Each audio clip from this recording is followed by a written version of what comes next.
In Surah 447, Muhammad, in the name of Allah, warned the people of the book, in this case Jews, those who possessed the law of Moses, the Psalms, and the prophets, of a terrible punishment that was going to befall them if they refused to believe in what Muhammad was now bringing in confirmation of what they already had in their possession.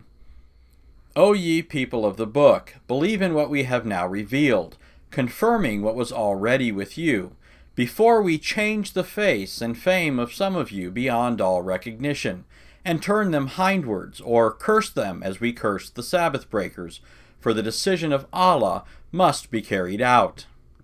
The punishment that this verse speaks of is obviously something the Jews are expected to know about from the previous scriptures, since the author appeals to them as the people of the book, claims that what he's bringing is in confirmation of what they already have, and presupposes that they know what he's talking about when he refers to the face-changing curse of Allah that was brought upon the Sabbath breakers.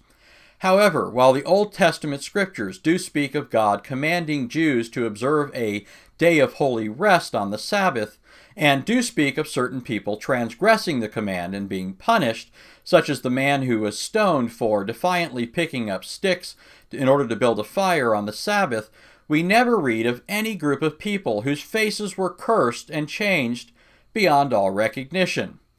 In other words, what we appear to have here is yet another example of Muhammad mistaking a far-fetched legend of later Talmudic Jews for something that God had previously revealed.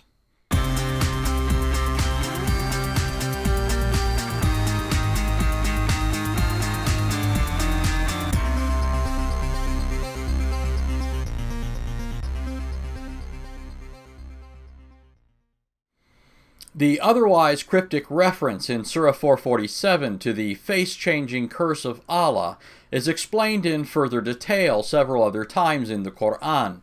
For example, speaking of this curse, Surah 560 tells us that Allah, in good fairy tale fashion, cursed the Jews by transforming them into beasts, namely apes and swine. Say, shall I point out to you something much worse than this, as judged by the treatment it received from Allah, those who incurred the curse of Allah and his wrath, those of whom some he transformed into apes and swine, those who worshipped evil. These are many times worse in rank and far more astray from the even path. Allah says, those people that he has cursed, he can turn them into monkeys, apes, and swines. Go check Surah Al-Ma'idah. Shafar is not saying that. Chapter 5, verse 60. Allah says that in the Quran. Another reference to this is found in Surah 2, which makes it clear that this curse pertained to the Jews who transgressed in the matter of the Sabbath, and that Allah intended it to serve as an example to others, such as the Jews at Muhammad's time, who were being threatened with this very thing for not believing in Muhammad and his purported revelations. And well ye knew those amongst you who transgressed in the matter of the Sabbath. We said to them, be ye apes, despised and rejected. So he made it an example to their own time and to their posterity, and a lesson to those who fear Allah. He turned them into apes and swines, those who did not observe their holy day. Oh yeah. The fullest description of this non-biblical legend, which sounds more like something in 1001 Arabian Nights, is found in Surah 7, where Allah tells Muhammad to ask the Jews about a town by the sea that transgressed by catching fish on the Sabbath. As the story goes, the fish would only come near to the village on the Sabbath day, and then they would taunt the Jewish fishermen by sticking their heads up out of the water, as if to say, catch us, we dare you. Ask them, the Jews, concerning the town standing close by the sea. Behold, they transgressed in the matter of the Sabbath. For on the day of their Sabbath their fish did come to them, openly holding up their heads. But on the day they had no Sabbath they came not. Thus did we make a trial of them, for they were given to transgression. When some of them said, why do ye preach to a people whom Allah will destroy or visit with a terrible punishment? Said the preachers, to discharge our duty to your Lord, and perchance they may fear him. When they disregarded the warnings that had been given them, we rescued those who forbade evil, but we visited the wrongdoers with a grievous punishment because they were given to transgression. When in their insolence they transgressed all prohibitions, we said to them, Be ye apes, despised and rejected. Everyone knows this. One of the ways that they were disgraced is that Allah Ta'ala, due to their abstinence and disobedience and their murder of the Anbiya and their shirk and their kufr, Allah changed a group of them into swine and monkeys. Since this story can't be found in the previous scriptures, where then did it come from?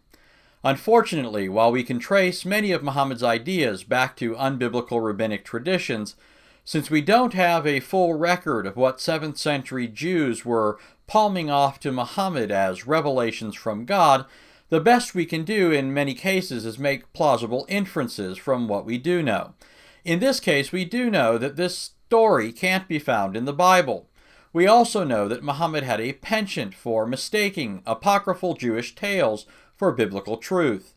In keeping with this, the Talmudic scholar Rabbi Louis Ginsburg, in his book The Legends of the Jews, makes the following tantalizing suggestion as to how this idea could have arisen among Jews in 7th century Arabia.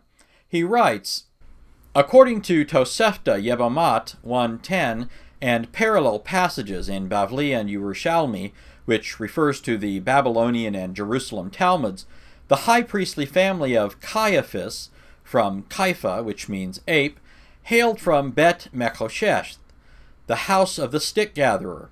In other words, the house of the man who picked up sticks on the Sabbath. In view of the legend, undoubtedly Jewish, found in Quran 260, that Moses transformed the Sabbath breakers into apes, one is inclined to trace some connection between the Caiaphas, apes, and their place of origin, the house of the stick-gatherer, the Mechoshesh being the typical case of the Sabbath breaker. What Rabbi Ginsburg is saying is because Caiaphas, whose name means ape, was believed to have descended from the same house as the man who picked up sticks on the Sabbath day, the legend arose among some Jews that Caiaphas and his house got their name because in some way they were related to a group of Sabbath breakers who were transformed into apes and swines. Well, whatever the exact origin of this tall tale, it's clear that it doesn't come from the Bible, and that this is yet another example of the Jews making a monkey out of Muhammad. Oh, yeah.